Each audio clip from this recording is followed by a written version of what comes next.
आज हम कहते हैं भारत में महिला नेतृत्व नया है, लेकिन यह सच नहीं है। भारत में महिला नेतृत्व जड़ों में बसता है, बस हमने उसे देखना छोड़ दिया है। रानी वेलु नाचियार हमें याद दिलाती हैं कि जब जब भारत की स्त्रियां खड़ी होती हैं तब तब इतिहास लिखा जाता है। नमस्कार, मैं डॉक्टर अतुल और आप देख रहे हैं भारत भाग्य विधाता सीरीज। आज 13वें दिन हम कहानी लेकर आए हैं रानी वेलु नाचियार की। अंग्रेजी हुकूमत के खिलाफ चली स्वतंत्रता प्राप्ति की इस लड़ाई में आपने अनेक महान व्यक्तित्व और उनके द्वारा दिए गए अतुलनीय योगदान के बारे में कहीं ना कहीं पढ़ा या सुना जरूर होगा। तो क्या आप बता सकते हैं कि आखिर उनमें पहली महिला स्वतंत्रता सेनानी कौन थी, जो झांसी की रानी लक्ष्मीबाई से लगभग 80 साल पहले अंग्रेजों को हरा चुकी थी? सबसे पहले नाम आता है रानी वेलु नाचियार का, जिन्होंने न सिर्फ अंग्रेजों को हराया बल्कि दुनिया की सबसे पहली सुसाइड बॉम्बर भी बनाया। लेकिन दुर्भाग्य यह है कि आज उसी आजाद भारत के लोग भाषा के नाम पर दक्षिण बनाम उत्तर भारत की लड़ाई लड़ते हैं। दक्षिण भारत में बसे रामनाट साम्राज्य के राजा चेला मैथ्यू सेतुपति और रानी इस्कंदीमती के यहाँ 3 जनवरी 1730 को रानी वेलु नाचियार का जन्म हुआ था।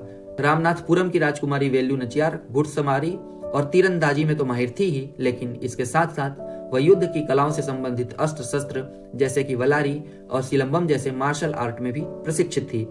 न सिर्फ रणभूमि की कलाओं में निपुण बल्कि रानी नाचियार को अंग्रेजी, फ्रेंच, उर्दू और हिंदी जैसी भाषाओं में भी दक्षता हासिल थी। रानी का विवाह शिवागंगई के राजा मुथो दुगना थापरिया उदय तेवर के साथ हुआ। बांटो और राज करो की नीति अपनाते हुए वर्ष 1772 में अंग्रेजों ने औरकुट के नवाब से हाथ मिलाते हुए कलाई कोयल के युद्ध में भाग लेकर बच्चों, बूढ़ों, महिलाओं समेत लगभग सभी को मौत के घाट उतार दिया था।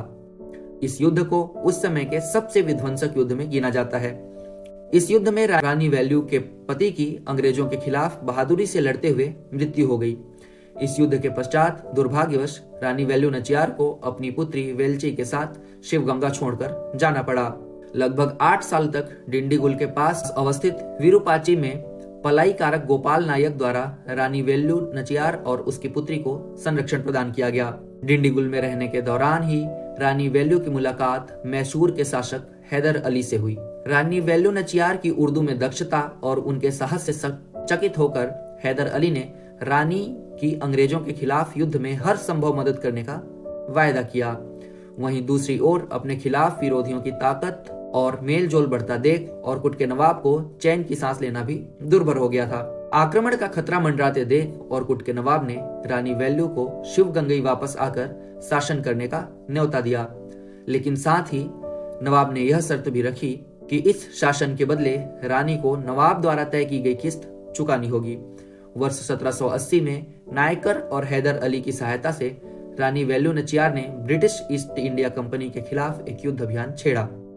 इस अभियान के दौरान ही जब रानी वेलु को अंग्रेजों के गोला बारूद के ठिकानों का पता चला, तब उन्होंने अंग्रेजों के हथियार को नष्ट करने की योजना बनाई और यहीं शुरू हुआ दुनिया का सबसे पहला सुसाइड बॉम्बर बनाने की योजना के तहत रानी की सेना कमांडर कोयली खुद पर घी डालकर आग लगाने के पश्चात गोला बारूद के ठिकानों पर कूद पड़ी और वीर गति को प्राप्त हुई। इतिहासकारों के अनुसार कोयली को इतिहास का सबसे पहला सुसाइड हमलावर माना जाता है।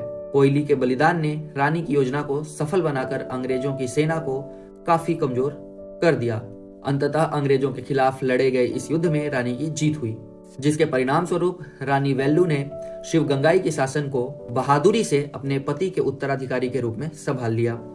रानी वेलु को प्रशिक्षित महिलाओं की पहली सेना तैयार करने के लिए भी जाना जाता है। अंग्रेजों के खिलाफ लड़ने वाली भारत की पहली महिला स्वतंत्रता सेनानी के रूप में प्रसिद्ध रानी वेलु नाचियार को उनकी वीरता के कारण वीर मंगई के नाम से भी जाना जाता है। वे कभी अंग्रेजों से नहीं हारी, लेकिन इतिहास की किताबों में उनका नाम इस तरह दबा दिया गया जैसे वे कभी थी ही नहीं। भारत भाग्य विधाता सीरीज में आज इतना ही। कल मिलते हैं भारत के किसी और भाग्य विधाता के साथ। तब तक के लिए नमस्कार।